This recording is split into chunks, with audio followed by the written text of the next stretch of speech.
আসসালামু আলাইকুম। Shenzhen tourist ভিসার কভার লেটার কিভাবে লিখবেন, আজকের ভিডিওর আলোচ্য বিষয় হচ্ছে এটা। যারা সেনজেন ভিসা নিয়ে ইন্টারেস্টেড তারা পুরো ভিডিওটা দেখার চেষ্টা করবেন, কজ কভার লেটারে যেসব জিনিস মেনশন করলে আপনার ভিসা পাওয়ার সম্ভাবনা বেশি থাকবে, আজকের ভিডিওতে সে সম্পর্কে সংক্ষেপে একটু ধারণা দিব।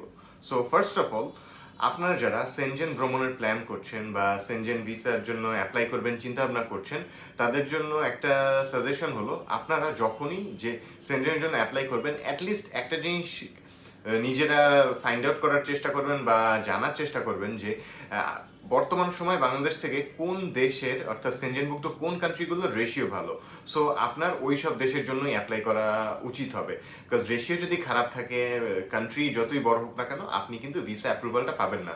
সো এটা একটা টেকনিক, বিকজ যে কোনো সেনজেন দেশের ভিসা থাকলেই কিন্তু আপনি অন্য সেনজেন কান্ট্রিগুলো ঘুরতে পারছেন। সো কেন আপনি যে দেশের রেশিও খারাপ সে দেশের জন্য বসে থাকবেন? সো এই একটা সাজেশন। দেন এখন যে ব্যাপারটা, আপনি যে দেশের জন্যই অ্যাপ্লাই করুন না কেন সেনজেনের, আপনার একটা প্রপার কভার লেটার লিখতে হবে। বা কভার লেটারের মধ্যে আসলে কি লিখবেন, এখন ব্যাপার হচ্ছে আপনি কভার লেটারে আপনার পুরো প্রোফাইলটার একটা সামারি তুলে ধরার চেষ্টা করবেন। অনেকেই এই কভার লেটারটা জাস্ট খুবই সংক্ষেপে শেষ করার চেষ্টা করে, যেমন অনেকে ধারণা যে স্টুডেন্ট ভিসার মতো এসওপি লিখতে হবে।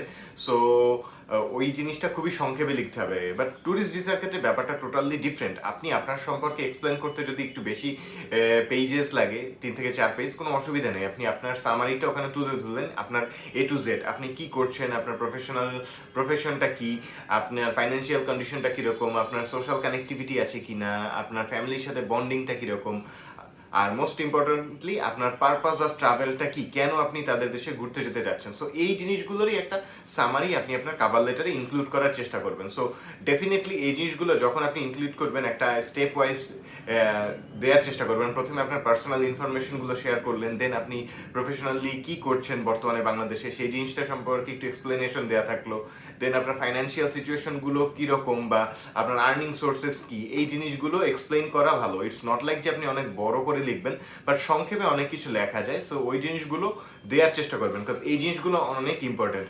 এখন অনেকে বলেন যে আমি তো সাপোর্টিং ডকুমেন্টসগুলো দিচ্ছি। হ্যাঁ, ডেফিনেটলি আপনার সাপোর্টিং ডকুমেন্টসগুলো কাজে লাগবে। এখন একজন ভিসা অফিসার যদি আপনার সাপোর্টিং ডকুমেন্টস সব না দেখেন, আপনার তো কিছু করার নেই।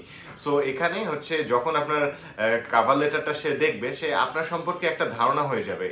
তখন যদি আপনার কোনো স্পেসিফিক বিষয় নিয়ে সে দেখার চেষ্টা করে, তখন সে সাপোর্টিং ডকুমেন্টসটা খুঁজে বের করে নিজেই দেখে নেবে। সো এটা হচ্ছে গিয়ে আপনার নিজের সুবিধার্থে, অর্থাৎ আপনার নিজের ভিসাটা এনশিওর করার জন্য প্রপার একটা কভার লেটার অবশ্যই আপনি আপনার ফাইলের সাথে অ্যাটাচ করবেন।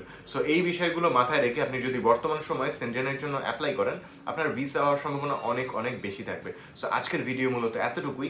সেনজেন ভিসা রিলেটেড যে কোনো ধরনের হেল্প বা ফাইল সাবমিশনে যে কোনো হেল্পের প্রয়োজন হলে সরাসরি ভিজিট করতে পারেন আমাদের অফিসে, বা কল বা নক করতে পারেন স্ক্রিনে দেওয়া নাম্বারে।